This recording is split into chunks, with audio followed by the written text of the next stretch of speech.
Welcome everybody to the Bison Overtime Show. I'm Grant Hubbard alongside Ethan Nybach. Homecoming week is here, and the Bison have a little redemption on their minds this week. Yeah, it's never a bad week when we're playing the Yotes. Well, it has been the last 2 years, but it's time to beat those guys. So the Bison had a bye this week, but however, the most famous NDSU football alum was not on a bye. He was under center for his sixth team as many years as he started for the Minnesota Vikings this past Sunday against the Cincinnati Bengals. We don't talk professional stuff a lot on this show. When it comes to former Bison in the NFL, we're going to talk about it. So let's roll the highlights, guys, when you have a second. For the Carson Wentz highlights against the Cincinnati Bengals, play one, Wentz to Jefferson for 16 yards down to Cincinnati 17. His first completion as a Minnesota Viking. And later in the drive, he'll find Josh Oliver for a 12-yard touchdown. The Vikings' first quarter touchdown all season long, give the Vikings the lead. Yeah, just not trying to do too much on that drive. He just made the passes he needed to and let the O-line do the job up front. Wentz threw quite a few tight ends in his career. That one goes to Josh Oliver, the backup tight end for Minnesota. He loves his tight ends in Minnesota as well because he finds T.J. Hawkinson for 13 yards to Cincinnati 26. Orion Burks will bring him down there. It's good to see T.J. Hawkinson finally do something. And then there's always old reliable 18 in purple Justin Jefferson breaks at least approximately 6 Bengal tackles after a 36-yard gain down to the 16. You know he wanted to score in front of Jamar Chase there. Yeah, again, just let the playmakers do the job. Another drop back to the tight end. T.J. Hawkinson for 11 yards down to the 5 for Jordan Battle from Alabama chases him out of bounds. Vikes up 34-3 at this point in the game. Wentz looks, finds Jalen Naylor for a first down for 7 yards to Cincinnati 40. Now Wentz gets the snap from Michael Juergens, now back to throw, fires over the middle to Jefferson on the sideline rather, gets it down to the 35-yard line. DJ Turner will tackle him there. Just keeps going. T.J. Hawkinson, this one's over the middle on a 2nd and 9 for a first down. The man loves his tight ends. You want to guess where this next one's going, Ethan? T.J. Hawkinson. Good idea. Back to Hawkinson, gets inside the 10 to the 5 for a first down.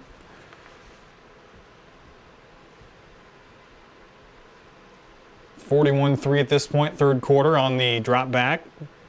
Likes going to Jalen Naylor as well. He's wide open for DJ Turner. Finally brings him down at the 21-yard line. Again, Ethan Nybach, I ask you one last thing. Who's he going to? T.J. Hawkinson. Again, for a 5-yard touchdown, one of his 2 passing touchdowns on the game. Final statistics, as we show you the last touchdown, 14 of 20, 173 passing yards, 2 passing touchdowns, and the Vikings dominate Cincinnati to get to 2-1. They win this one 48-10 is your final score. Not a bad showing for our old number 11. Yeah, you look back on last year, the Vikings won 14 games with Sam Darnold. Carson Wentz is right on par with Sam Darnold, if you ask me, and he did what he had to do. There wasn't any impressive throws in there. He just put it where it needed to be and let the playmakers do the work. So the Vikes will go to Europe now for the next 2 weeks. They'll face Pittsburgh this Sunday and then Cleveland the following Sunday. You're going to like morning football if you're a Vikings fan this week. We'll get to the rings here in a minute, but let's get to the Around the Valley FCS recap. Tarleton State over Chattanooga 52-24. They lost Victor Caballos, their quarterback, in that game. I think it's a thumb issue. We'll see how long that keeps him out for. From early reporting, there's no approximate timetable, so we'll see how much that affects the Texans. Montana State 17, Mercyhurst nothing. What? Just a blah second half. I mean, we're up 17-0, which isn't at halftime. Yeah, at halftime. I mean, that's not that impressive, except for the fact it's like, I mean, the Bison were up 17-0 on the Citadel, so it's not like that was impressive either. But it was a monsoon. This was perfect weather. But at least the Bison would have poured on in the second half. Yeah, nothing exactly. from Montana State in the second half. Mercyhurst. Well, they now visit the Jacks this weekend to get another paycheck. Number 5, Montana destroys Indiana State 63-20. That game was at Wa-Griz. They never lose there. It makes sense. Another stunner that should have been a loss for the ranked team. Illinois State holds off North Alabama in double overtime, 38-36.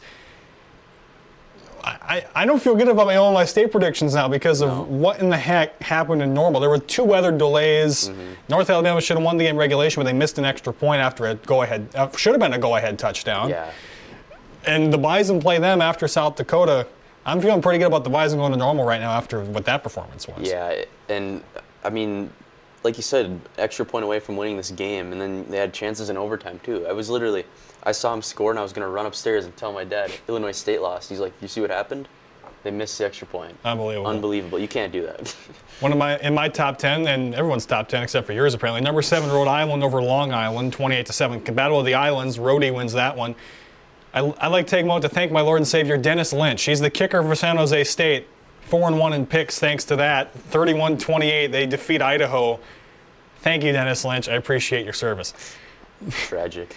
UC Davis defeated Southern Utah. Lehigh defeats Bucknell. Those are ranked 9 and 10 in the league. A couple other games that we predicted. We predicted this one. We were spot on. Monmouth over Villanova, 51-33. Jack Robertson, that offense is scary. Yeah, Monmouth feels like that team. Every year we think of like 2022 Incarnate Word, and 2023 it was U Albany. These random teams that come out of nowhere and make a run to the quarterfinals or semifinals. Monmouth might be that team this year. Could be. Battle for the Wheel, Southern Illinois, we got this one as well. Defeats SEMO 59-31. I guess I'm not surprised by the result. We both had the Salukis in this one. DJ Williams looks really good, though, for Southern Illinois at quarterback. Yeah, I have questions about Southern Illinois' defense, but it's clear their offense is pretty good. Another game we predicted correctly, we both got it wrong, actually. Yeah. Austin P loses to Abilene Christian 45-31. A game that doesn't surprise me. That was a 50-50 coin flip for me. Yeah. I went with the Governors based on what they had done before then. They showed it against Abilene Christian. Both of these teams are going to be playoff teams. I mean, Austin P had a chance to come back in this game. Abilene Christian looks almost better than last year, and they came to the Fargo Dome and were ready to play last year, so that's scary. South Dakota comes to the Dome after a 42-21 win over Drake. Again, Drake puts up 21 points on both South Dakota programs. South Dakota did what they had to do going into the game with the Bison. Yeah, it's so hard for me to take anything away from this other than you gave up 21 to Drake. That's not great, but they finally scored, so for them that's a win. I said we wouldn't move UND up or down in our polls. We moved them up. I moved them up in mine. I don't remember if they did. Not because they earned it. Not because they earned it, but because of some things above them was out of their control. They defeat Valpo 58-7. You said they beat them by 50. They beat them by 51. So I guess that you're close enough. Predictable result on our end. Northern Arizona defeats Incarnate Word 31-23. Probably I don't know if that knocked the Word out of the polls or not. I haven't looked at it closely enough, but. The Northern Arizona got a Hail Mary before halftime to build on a first half lead, and they carried that to the victory. Youngstown holds off Towson 31-28. And Jacksonville State beats Murray State 45-10. That's not surprising. What is surprising is Utah Tech defeats Northern Iowa 20-9. Are we kidding, Northern Iowa? Yeah, as if we thought this program couldn't get any lower from like 2022. They've gotten lower, and it's getting bad and really bad. And I think that game in Fargo in November when the Bison play the Panthers is going to be ugly. So move on to the homecoming game. We're hosting South Dakota. In the Valley, correct me if I'm wrong, in the Valley last year, South Dakota State, North Dakota State all tied for the Valley Conference title. Only one team gets the national title. That's what these are. Those are the replica rings they handed out last week. Yep. So we got the replica rings. You got yours like a week or so early because your dad's a season ticket holder and you had the opportunity to pick them up or whatever, right? Yeah. And I just got one while everybody else was getting theirs. So it is what it is. To South Dakota, though, they've been on a rapid ascent the last 3 years with Bob Nielsen as their head coach. They went 3-8 in 2022, 9-2 in 2023, including a victory over the Bison in the regular season on homecoming before losing to the Bison in the quarterfinals 45-17. They were the co-champs in the Valley last year with the Jacks and the Bison. They went 9-2 overall and then lost in the semis to Montana State by 2 scores. What do we make of South Dakota and Travis Johansson? What do we make of Travis Johansson right now? It's his first year, was the D coordinator. What do we make of him so far? Well, we said on this show in March, we're like, the top contender to the Bison is going to be the Coyotes. Yeah. And that was before the spring portal window opened. Since then, they lost their entire offensive line. They graduated Carter Bell and Tice, and Charles Beard Jr. is out with an injury. And I'm not going to say it was a mistake hiring Johansson, but it's like they hired him specifically to keep these guys around, and it didn't work.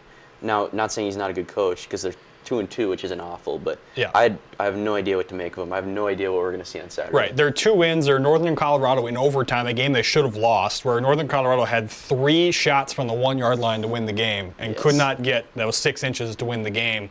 Then they beat Drake, of course, last Saturday, 42-21. Their 2 losses, Iowa State 55-7 and Lamar 20-13.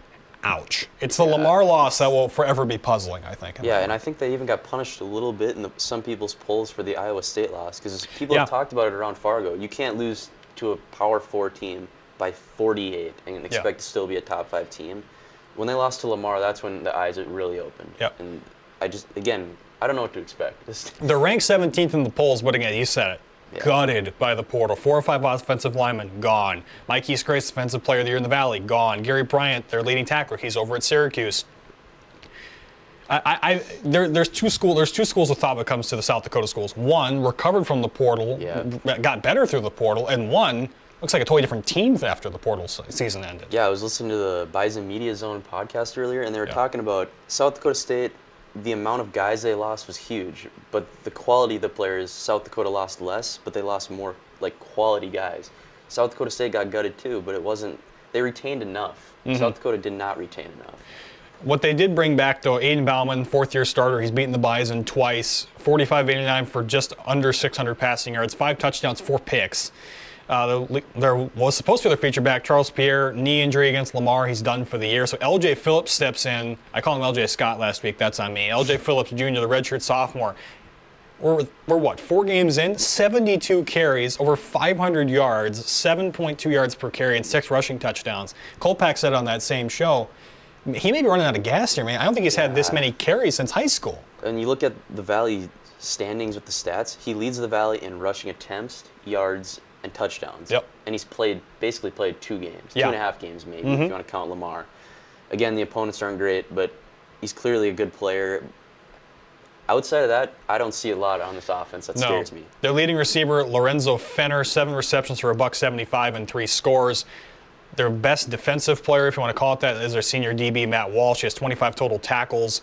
As a team, they score 25, they give up 28, over 200 rushing yards per game, 342 total yards per game. They're 30% on third down. They're pretty average. And then that's to be kind, I would say, through these first couple of games. Yeah, again, like you said earlier, they're improving, but against not great opponents. So we'll see.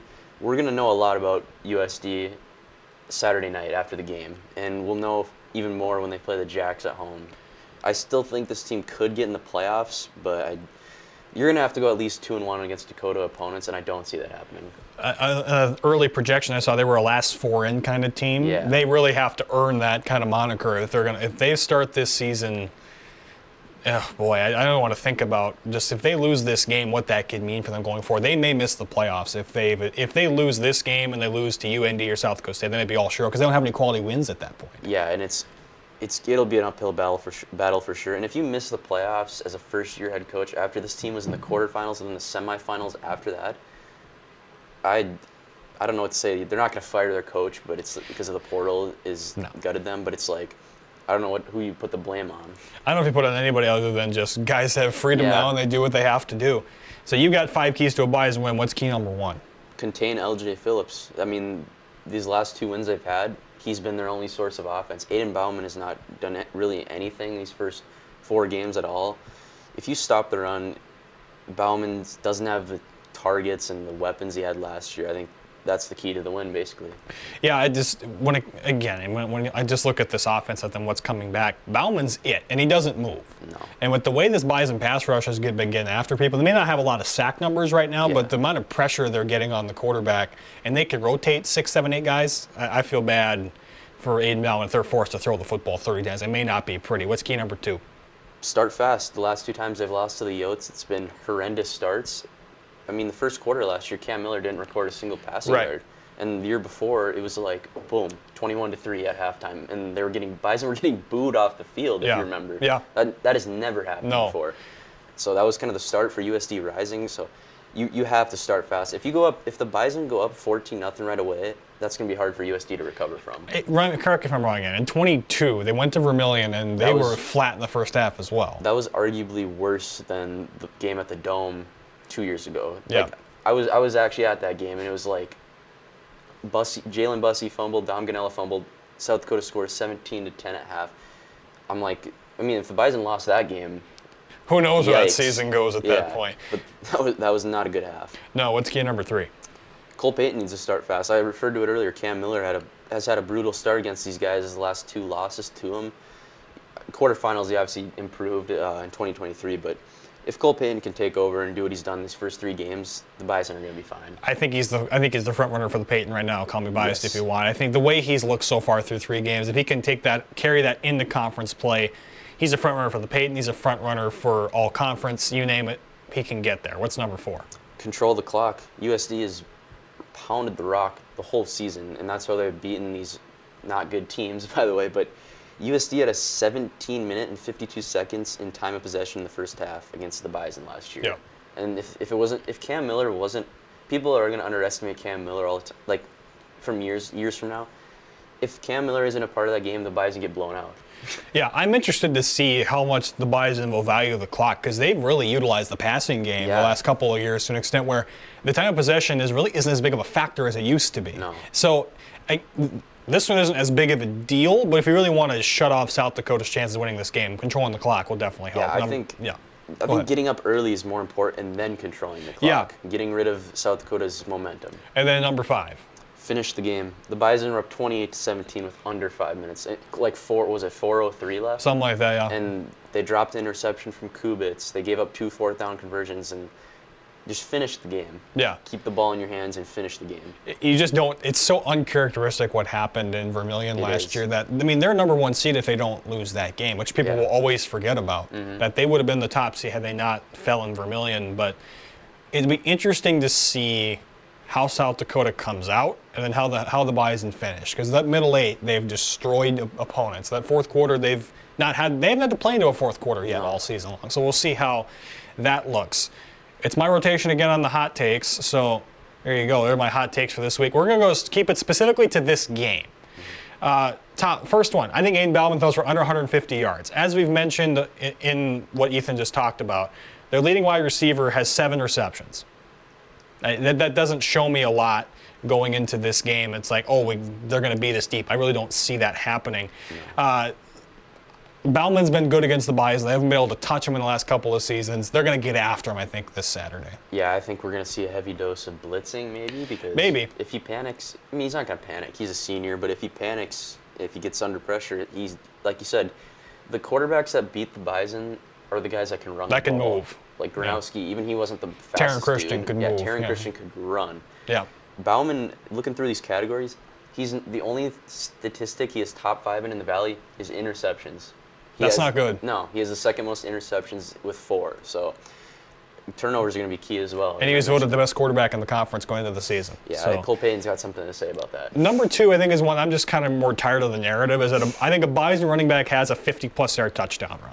I've been a 50-plus yard run, not a touchdown run, but just a 50-plus yard run. The longest carry this year has been DJ Scott for 37 yards. That's the closest they've gotten to a 40-plus yard touchdown run or run of any nature.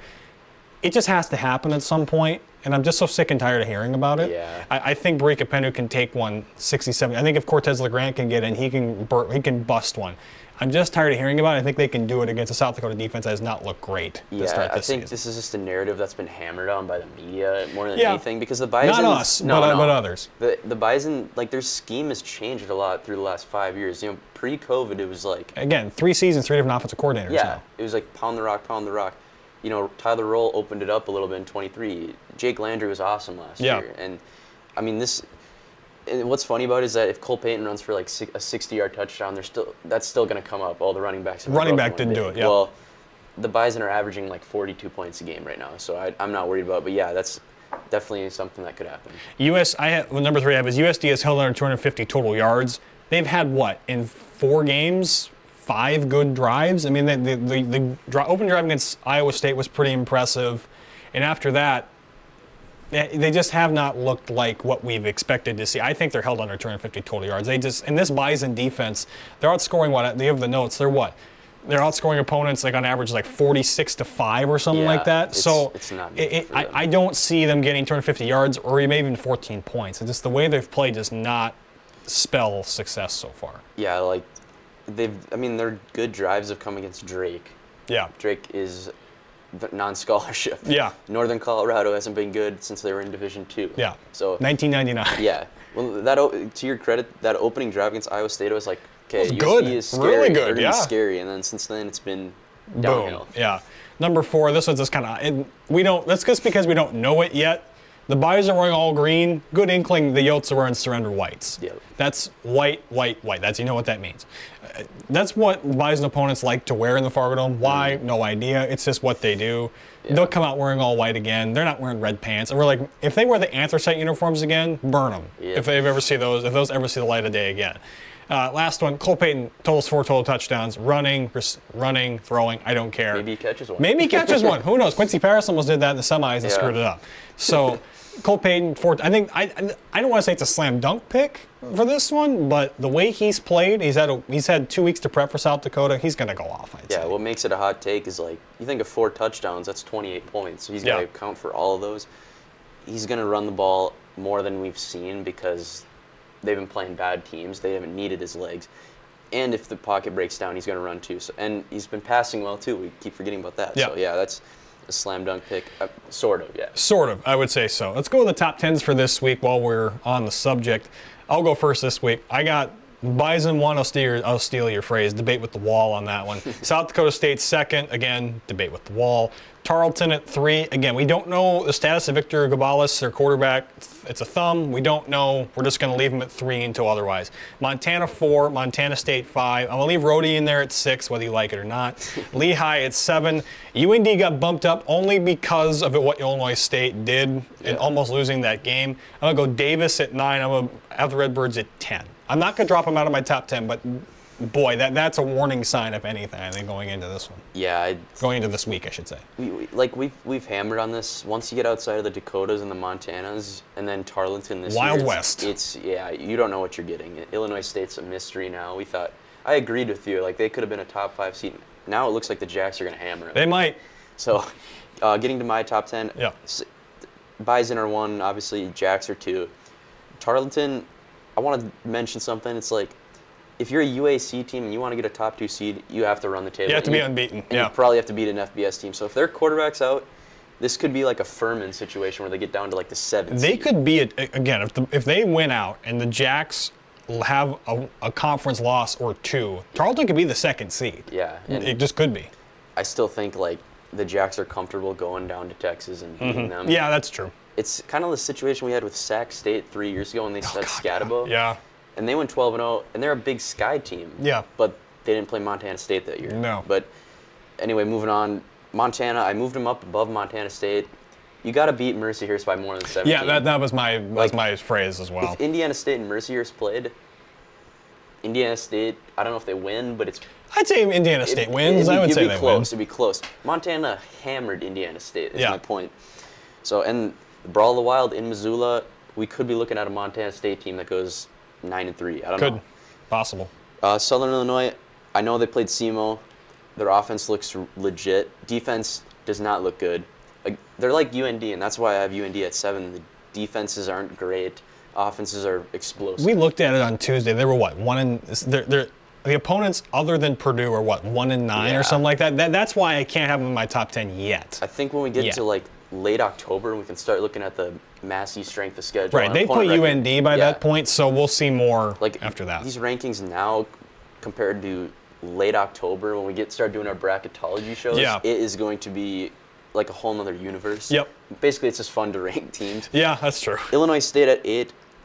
Again, they've looked bad. They looked bad against North Alabama. I'm not going to sugarcoat it. And we didn't really say it, but they only beat Eastern Illinois by 12 the previous week. That was on the road, but still. True. That's true. Still. You can't barely beat North Alabama in normal. Yeah.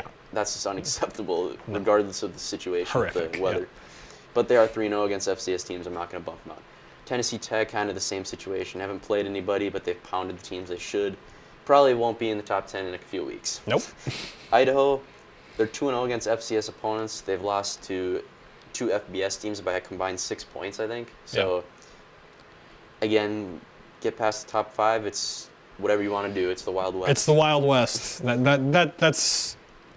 I just don't know what to do after like 6. You get after 6, it's like impossible. Like I go back, okay, what did I have last week? And most of the time I just go with that because I just don't know what else until we get into conference play. Because this weekend, the Yotes, the Bison, and the Jacks are the only 3 conference teams that play this weekend. Everybody else has the bye. Yeah. So we'll see more. I think probably 2 weeks down the road. And I think like every 3 or 4 weeks, I almost just wipe the slate clean and then look at record, who you've played, and all that. I don't move them up and down based on like where they were before, but that's where we're at the FCS. You got to like just completely change what you thought from week to week. You do more work than I think some of the pollsters do. Oh, I do, for sure. So, not to dig on any of Craig Haley's people, but I know Dom does his research, but a lot of people do not. There are people that follow this as much as we do, and way more. Like, yeah. Obviously, I'm not watching Tennessee Tech play every week, but I'm just saying like, there are a lot of people out there that don't watch. There's people that have the Jacks at number 1 right now. There are some. It's a small amount. And I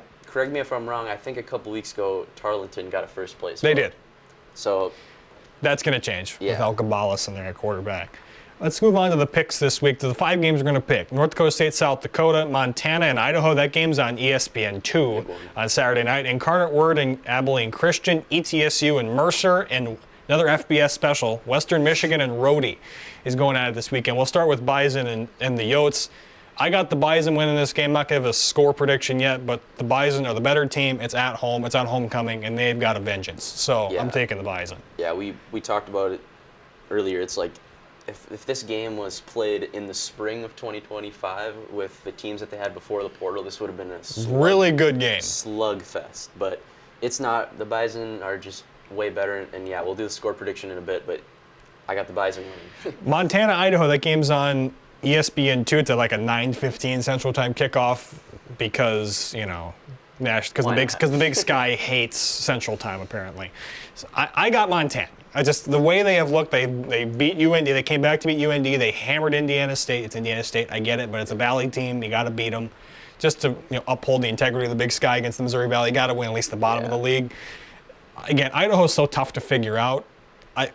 Ayat's having a better season than he has in the past as the Montana quarterback. I'm going with the Grizz. Yeah, Montana's just that team that they can't get over the hump. They just can't. Even the year they were in Frisco, it was like they were just kind of there. They were there. They were happy to be there. They were happy to be there. And I think we'd agree on this. The Bison were better that year. Yes. The Bison were just. If that game's played in Fargo, the Bison win. But we're not. We're not getting into that. Nope. But Montana's the better team. Idaho is too hard to figure out. They almost lost to St. Thomas. So the word against Abilene Christian. I'm not picking against Abilene Christian twice. I'm just going to go with ACU here. They looked impressive against the Governors. The word has stumbled, to be kind. Just bad loss after bad loss. They're going nowhere fast. I'm going to take the Wildcats on this one. And I feel like Incarnate Word was all hyped up coming in. They were fourth in the country. They got hammered in Brookings in the quarterfinals, but they retained their 2 best receivers. But Abilene Christian looked impressive when they played Austin Peay. So I don't see how they lose this game. When are the Texas schools going to learn that you don't build your team outside in? It's inside out. It has to be through the offensive line, the defensive line, and your running game if you're going to beat a Valley school. Yeah. Abilene Christian, that's like the peak of what a Texas school is going to do in the FCS playoffs. Yes. We're up 17-3. We can beat them throwing the football. It's not going to work for 4 quarters. No, I think you saw that with James Madison early on, like in the early 2010s. They had skilled guys, but when they finally came to the Dome with an offensive line and, more importantly, an outstanding defense, they were competing year in and year out. I think Tarleton, I've heard, I don't watch. Yeah. I don't know how to break down film. I'm not a huge that kind of guy. You can't break down them against Portland State. No, they're the worst FCS team in the country. Like if they're getting a big push against Portland State, whoop-de-doo. I just don't know what to think about that. But yeah, they need to beef up O-line if they're going to compete. The one game we're going to differ on this week, East Tennessee State and Mercer. Now, I picked ETSU once, and they burned me. They play West Georgia. They're up 10 in the fourth quarter and lost. I'm so tired of talking about that now. Mercer, again, they lost to Presby, which is now, it turns out to be a ranked loss, believe it or not. So Mercer all of a sudden has a pretty decent resume. I'm going to go Mercer, okay? I'm just going Mercer. I don't know how it's going to work out, but I'm not picking ETSU again. So give me Mercer. We talked about it yesterday. Yeah. This is an elimination game. Yes. This is SoCon. You could say that, yeah. I mean, my bold prediction a couple weeks ago, one SoCon team in the playoffs, and I think that's going to happen because they beat up on each other so much. There's never a front runner. So I'm going with Cade McNamara and ETSU. Oh boy. And then the last one we're picking here, it's like as long as you're an FCS game, we're just going to pick it. Western Michigan, Rhode Island.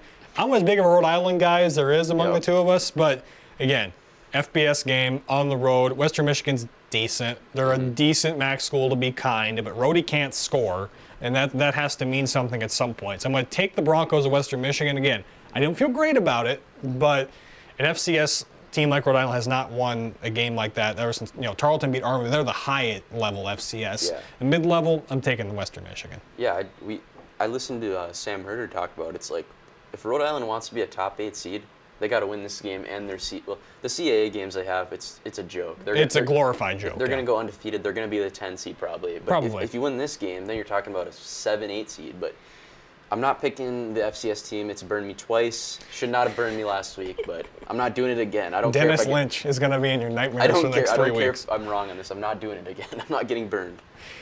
I want us to talk. Let's spend a couple minutes about a story we're running in the Spectrum this week by Mackenzie Dorenbos. She's a great opinion writer.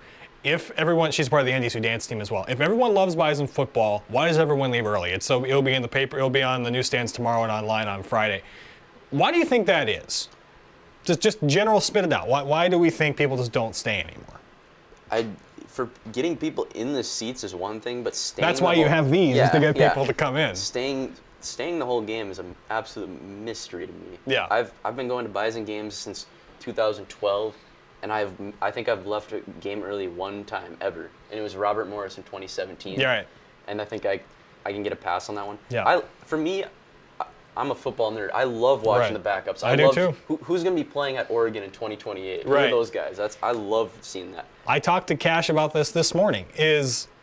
Are the Bison going to play anybody that's somewhat decent inside the Fargo Dome? Because the opponents are getting worse and worse and worse and worse as the years go by, and that's why they're scheduling home and homes with Incarnate Word, with UC Davis. Because, you need to get higher caliber teams into the Fargo Dome because they're not going to get an FBS team in here. Not a chance in heck they're going to get that ever to happen. Or on the road. Right, so the next best thing is you got to play the best of the best, and if that happens to be Incarnate Word, which 11 years ago was just ho-hum Division II team, is now a team that you're playing, and you're paying them to come here. Yeah, is Incarnate Word going to get people in the seats big time? Maybe. Probably not. Maybe.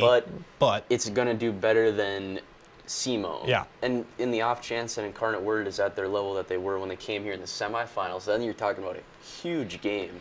And I think that's kind of what you're banking on with. They're kind of betting with UC Davis at the off UC chance Davis. They're a top 6 team like they were in 2019. They were the 4th best team in the country, and they came in. That was a great game. Great environment, great game. Trey Lance broke out in that game with his legs, and you just gotta hope that these programs are up better, because I want to go back to 2023 when they had Maine. Yeah. They scheduled that game in 2019 after the 18th season. Maine was in the semifinals. When they made the semis, right. And they got hammered, but they were semi-finalists. Yeah. Central Arkansas they almost beat the Bison when Trey Lance was there. In COVID. So they're kind of just hoping that these teams are going to be better.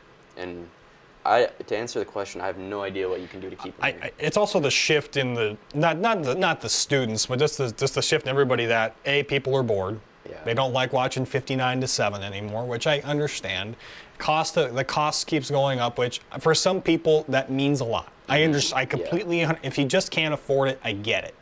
But if you're making a 3-hour voyage here, why are you coming then if you're going to tailgate and then leave after 18 minutes of game time? Why are you spending all that money just for half hour of a football game? Yeah, that's the first time I realized how many people really voyage in, to use your terms, is Incarnate Word when there was a blizzard here. Yeah. And there was 10,000 people here for the semi. It was people couldn't get in on the road. So yeah. Yeah, I don't understand why you would come from, I don't know, Devil's Lake and stay for 2 quarters. If you live in North Fargo and you're a mile from the stadium and you just, all right, it's 40-0 at halftime. Let's go watch the game at home. Okay, where do you reside? North Fargo. Yeah. And I have not left the game early in years. So. Right. But if I do get it, if you live in North Fargo and whatever, it's a blowout. But it's still, I want to see the backups play. I don't know if I'm alone. I think we're in the minority on that one, pal. I really do. I don't know what they need to do to keep them there. But again, it's also the student section that's disheartening. It is. Is you watch and it's the middle of the second quarter and everybody's just going down towards the exits and where are you going? You remember Towson last year? Yeah, that was a joke. It was a 7-point game in the fourth quarter. There's nobody there. But again, if you look at 2014 to now, some of those people that were in the student section 2014, they now have families. Yep. They're sending the little kid to soccer practice now. They don't have as much free money to use on an expense like the Bison football games, which I understand, and all that makes sense. But as the years go by, you're going to see less of the people who are into this program, game by game, no matter what condition they're in, what state of mind they're in. They're going to these games, and you're seeing fewer and fewer of that every year, and it's disappointing. But I don't know what else Matt Larson and Todd Phelps can do. They've tried. Yes. God knows how. They've changed the way pregame is done. They're giving away stuff before games. They're giving away the rally towels for the South Dakota State game is one of the best decisions that was ever made before a Bison football game. But it's going to take an opponent like that, and you're only going to get to maybe one game a year that's anywhere near a sellout anymore, because UND is now off the schedule, on the home schedule for 2 years. The Jacks come back next year. But now you're just banking on one game a year, and that's not sustainable forever. Yeah, and I mean, when you talk about this generation of Bison fans that are like kind of coming out of, like, they're in their 30s and they have families and busy with work. It's like that generation was like when I was in elementary school. It was like, oh, you get to go to the Bison game this week. Yeah. And then it's like, oh, you somehow got tickets. It was like, it was a big deal. Yeah. And even if you were playing a Division II team. Like the ticket chart's a little deceiving, because like there's like very little green spots around the stadium, but yet I look around in the third quarter and there's plenty of green seats, or blue seats in this case, that are wide open. So I challenge the student body. I'm looking right into the camera. Show up and be there for 4 quarters, please. Support the fellas. They're doing the best they can to win games, to make this university more known by the year. Show up and support the boys. End of lecture. Okay. So give me your score prediction. I don't have one yet, so just I'm trying to procrastinate here. Well, when I was thinking about this early this weekend, I'm like, okay, Bison should be able to score a lot, but USD's offenses look good this past week. I was thinking 42-24, and I've come down to the Bison defense is going to dominate, I think. And I think South Dakota still scores a couple times. I'm going 38-10 Bison. Funny, I was thinking 38-14, because great minds think alike. Yeah, exactly. I'm hold them under 250 yards. So I'm thinking, okay, I'm trying to make sure my predictions make sense. So I'm like, okay, if they go up and down the field twice, that's 200 yards. So I'm thinking, something like that. 38-14. We're going to go with that kind of score. So Bison, South Dakota this Saturday at 1 p.m. inside the Fargo Dome. The game is on WDAY and ESPN Plus. Thank God it's on WDAY, which means I get to be in the press box. So we're all for that. Any final thought here? Stay for the whole game, please. I think you recapped it perfectly. That'll wrap it up for Ethan Eibach. I'm Grant Harper. Thank you, our studio crew in the back. This is Grant Harper. This has been the Bison Overtime Show. Horns up and go Bison. We'll see you next week.